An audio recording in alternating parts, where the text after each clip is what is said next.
Innal hamdalillah nahmaduhu wa nasta'inuhu wa nastaghfiruhu wa nastahdihi wa na'udzu bihi min shururi anfusina wa min sayyiati a'malina. May yahdihillahu fala mudilla lahu wa may yudlil fala hadiya lahu. Asyhadu an la ilaha illallah wahdahu la syarika lah wa asyhadu anna Muhammadan abduhu wa rasuluhu la nabiyya ba'dah. Allahumma salli wa sallim wa barik ala habibina wa syafi'ina wa qurrati a'yunina sayyidina wa maulana Muhammad wa ala alihi wa sahbihi wa sallim tasliman katsiran. Amma ba'du, fa ya ayyuhal muslimun ittaqullah. Usikum wa nafsi awalan bitaqwallahi wa ta'atihi faqad fazal muttaqun. Qala Allah ta'ala fil Qur'anil Karim, a'udzu billahi minasy syaithanir rajim. Fattaqullaha mastata'tum wasma'u wa ati'u wa anfiqu khairan li anfusikum wa man yuqa shuhha nafsihi fa ulaika humul muflihun. Shadaqallahul azim. Ma'asyiral hadirin jamaah Jumu'ah rahimakumullah. Melalui mimbar ini saya mengingatkan pada diri saya dan mengajak kepada seluruh jamaah Jum'ah semuanya untuk kita selalu berusaha meningkatkan iman dan takwa kita kepada Allah dengan sungguh-sungguh. Karena dengan bekal takwa inilah kita akan memperoleh keselamatan dan kebahagiaan yang hakiki di dunia dan di akhirat. Ma'asyiral hadirin rahimakumullah.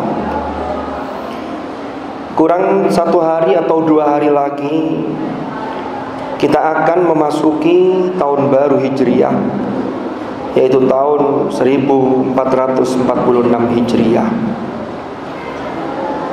Di dalam pergantian tahun dan juga di dalam penetapan tahun Hijriah, sesungguhnya banyak hikmah yang bisa kita petik untuk kita ambil pelajaran untuk menjalani kehidupan kita di dunia ini. Kita tahu bahwasannya pada tahun 16 Hijriah, yaitu di masa kekhalifahan yang kedua yang dipimpin oleh Amirul Mukminin Sayyiduna Umar bin Khattab. Beliau ketika itu rapat atau berembuk dengan para sahabat untuk menetapkan penetapan penanggalan di dalam Islam yang penanggalannya didasarkan pada peredaran bulan yang disebut dengan Qamariyah. Ada banyak usulan ketika itu. Di antaranya ada usulan bahwa penetapan awal tahun Hijriah, penetapan tahun Qamariyah adalah berdasarkan kelahiran Hadratur Rasul sallallahu alaihi wasallam. Ada juga yang mengusulkan penetapan penanggalan Qamariyah didasarkan atas wafatnya Rasulullah sallallahu alaihi wasallam. Ada juga usulan yang mengusulkan ditetapkan berdasarkan Rasulullah diangkat menjadi Nabi Muhammad, menjadi Nabi dan Rasul. Lalu ada usulan ditetapkan berdasarkan ketika hijrah Rasulullah sallallahu alaihi wasallam dari Makkah ke Madinah. Dari beberapa usulan ini, maka kemudian Sayyiduna Utsman bin Affan dan juga Ali bin Abi Thalib mengusulkan didasarkan pada penanggalan Hijriyah, yaitu hijrahnya Rasulullah sallallahu alaihi wasallam. Penetapan didasarkan pada hijrahnya Nabi Muhammad sallallahu alaihi wasallam ini mengandung banyak hikmah. Di antaranya adalah di dalam hijrah mengandung perjuangan yang membutuhkan pengorbanan yang luar biasa. yang itu harus kita teladani bersama. Kita tahu kemudian ditetapkan bahwa awal bulan di dalam penanggalan Qamariyah adalah bulan Muharram. Itu adalah usulan dari Utsman ibnu Affan, karena beliau menyatakan mulailah dari bulan Muharram, karena bulan Muharram adalah bulan yang mulia. Dan ketika itu keputusan atau ketetapan untuk menunaikan hijrah itu pada bulan Muharram. Walaupun kemudian Rasulullah sallallahu alaihi wasallam baru sampai di Madinah ketika berhijrah itu di bulan Rabiul Awal. Ma'asyiral hadirin rahimakumullah.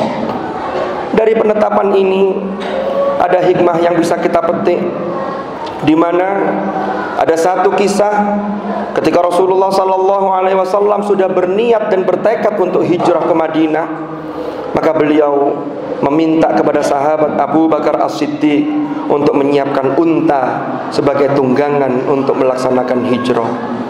Abu Bakar As-Siddiq bersikeras memberikan unta itu kepada Hadratur Rasul sebagai hadiah kepada Nabi Muhammad sallallahu alaihi wasallam. Tetapi yang menarik, Rasulullah sallallahu alaihi wasallam tidak mau dan beliau bersikeras untuk membayar harga unta tersebut.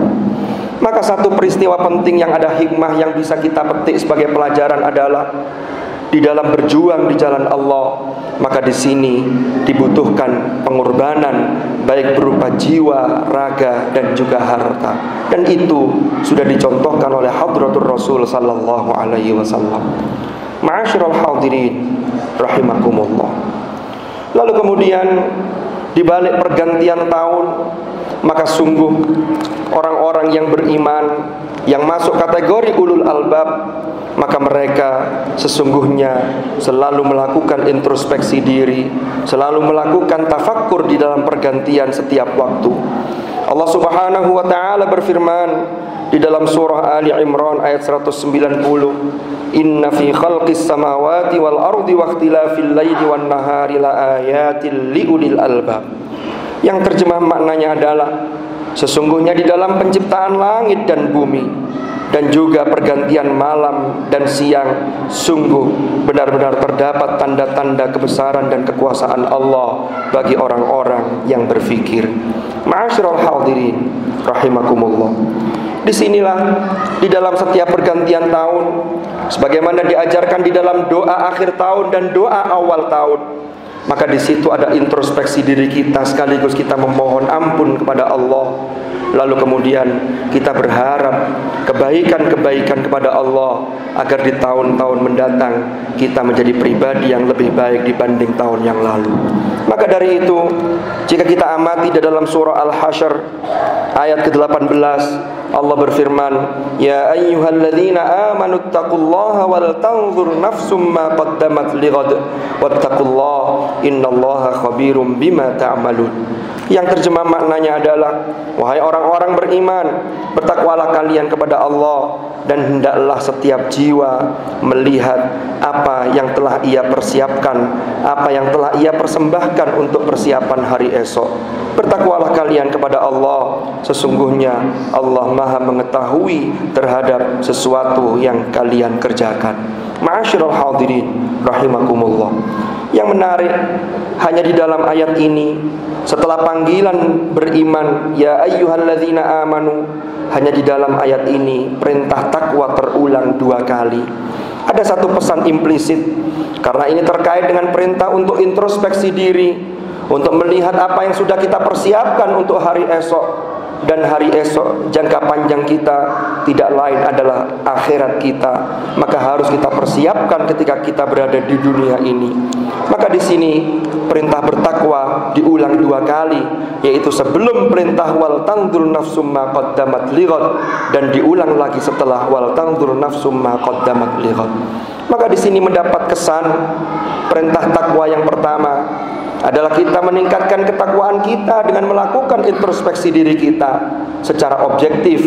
Jangan sampai kita menutup-nutupi kekurangan diri kita, karena itu akan merugikan diri kita sendiri. Lalu kemudian wattaqullah yang kedua adalah ketika kita sudah mencanangkan dan merencanakan hal-hal yang baik, maka disinilah kita sandarkan hal itu, optimisme itu hanya kepada Allah, dengan selalu meningkatkan ketakwaan kita kepada Allah Subhanahu wa ta'ala. Maka mudah-mudahan menyongsong tahun baru Hijriah yang sebentar lagi akan masuk, maka mudah-mudahan kita benar-benar termasuk orang-orang yang pandai melakukan introspeksi diri dan evaluasi diri untuk melakukan perbaikan-perbaikan sehingga hari esok menjadi lebih baik dibanding hari kemarin, dan kita betul-betul menjadi orang yang cerdas sebagaimana disabdakan oleh Rasulullah, al-kayyis man dana nafsahu wa amila lima ba'dal maut. Orang yang cerdas adalah orang yang melakukan pekerjaannya adalah untuk prospek hari yang akan datang, yaitu setelah kematian, dan orang yang mampu menundukkan hawa nafsunya. Mudah-mudahan Allah Subhanahu wa ta'ala selalu membimbing langkah kita sehingga kita selalu berada di jalan yang diridhai oleh Allah Subhanahu wa ta'ala. Wallahu subhanahu yaqul wa biqawlihi yahtadil muhtadun. Man 'amila shalihan falinafsihi wa man asaa fa'alayha wa ma rabbuka bidhallamin للعبيد. بارك الله لي ولكم في القرآن الكريم ونفعني وإياكم بما فيه من الآيات والذكر الحكيم، وتقبل مني ومنكم تلاوته إنه تعالى جواد كريم بر رؤوف رحيم. أقول قولي هذا وأستغفر الله لي ولكم فاستغفروه إنه هو الغفور الرحيم. وقل رب اغفر وارحم وأنت خير الراحمين. Allahumma salli wa sallim ala sayyidina Muhammadin wa ala ali sayyidina Muhammad.